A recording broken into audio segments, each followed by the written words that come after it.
Let me hit you with something uncomfortable right out the gate. If you live in London and you're still researching high-income skills, you're not being careful. You're being slowly priced out. Because while you're watching comparison videos and saving bookmarks, rent is creeping up like mold behind the wardrobe. Quiet, relentless, unbothered by your plans. Most people think they're choosing a skill. What they're actually doing is window shopping freedom with their hands in their pockets. It's like standing on a train platform during rush hour, staring at the departure board, arguing with yourself about which line is optimal, while every train you could have taken is already gone. Here's the brutal part nobody says out loud. London doesn't negotiate. It doesn't care how smart you are. It doesn't care how much potential you've got. This city charges interest on hesitation, and the bill always shows up late, right when it hurts the most. You see it everywhere. Grown adults deep diving into crypto threads, dropshipping discords, AI side hustles, all while splitting rent with strangers they wouldn't choose as mates in real life. That's not strategy. That's rearranging deck chairs on a sinking ship and calling it research. Because high-income skills aren't about passion. They're about leverage. They're vehicles, not identities. And if the vehicle doesn't move fast enough, London decides the destination for you. Here's where most people mess this up. They think the problem is which skill to choose. Sales, coding, content, crypto, AI, consulting. They treat it like they're picking a tattoo, something meaningful, something they'll still resonate with in 10 years. That mindset is exactly why they're stuck.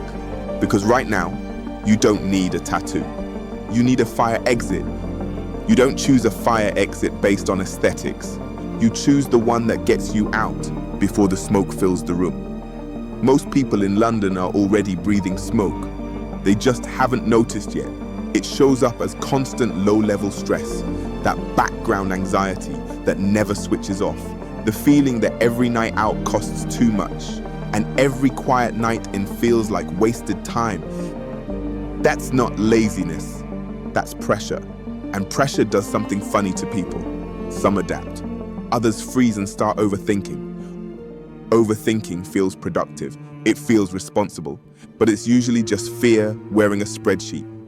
Now this is where selling comes in, and where most people immediately tense up.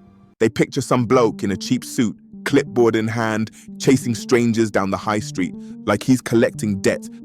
That's not selling, that's begging with confidence. Real selling is something else entirely. Real selling is like being the mate, who actually knows which pub's good.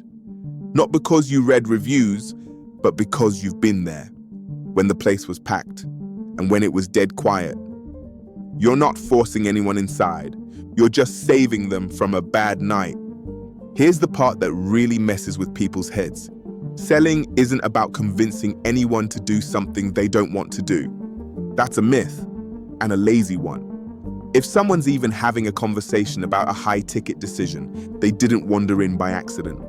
Nobody wakes up one morning, trips over their phone, and accidentally considers spending 50 grand.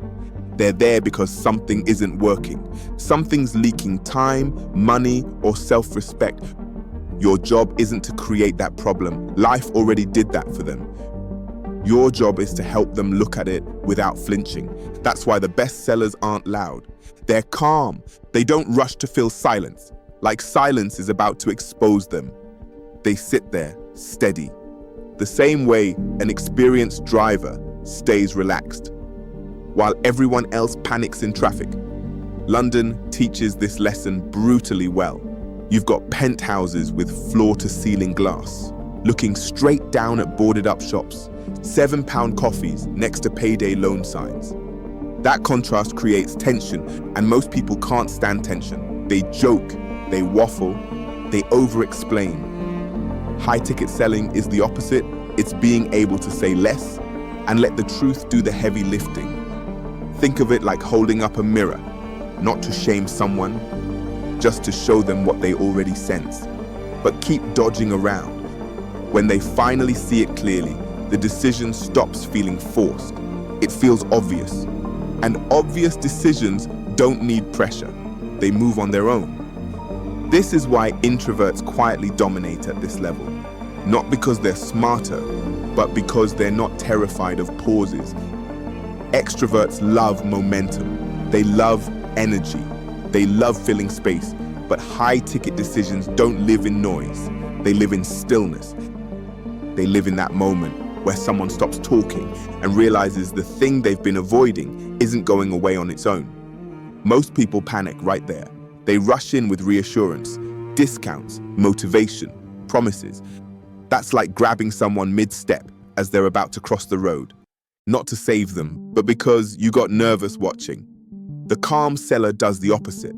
They point at the traffic lights. They explain how fast the cars are moving, then they shut up.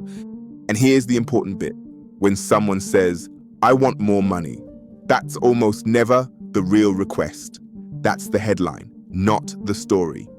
What they usually want is the option to walk away from a job. That's draining the color out of their life. When someone says, "I want to scale my business," what they often mean is, "I'm tired of not being taken seriously." Selling well is hearing the sentence underneath the sentence. It's like a doctor who doesn't just treat the cough, but notices the smoke damage on the lungs. That's why this skill compounds so fast. Because once you can hear what people actually want, you're no longer guessing, you're guiding. And guidance scales, especially in a city that never slows down, long enough for people to think clearly. This is why selling ends up being the fastest exit route for most people. Not because it's easy, but because it's direct. There's no waiting for an algorithm to notice you. No hoping a product finally takes off. No pretending you're building something meaningful while income stays theoretical. Selling pays you in real time, in real money, from real problems. It's the difference between planting seeds and standing by the cash register. And here's the uncomfortable truth. Most people avoid selling. Not because it's unethical, but because it exposes them. You can hide behind research. You can hide behind branding. You can hide behind one more course. You can't hide in a real conversation with someone who's deciding whether to change their life. That's why selling sharpens you. Fast. It forces you to understand people. It forces you to understand value. And it forces you to confront whether you actually believe in what you're offering. London rewards that kind of clarity. Not kindness, not fairness. Clarity. The city doesn't ask if you feel ready. It asks if you're useful.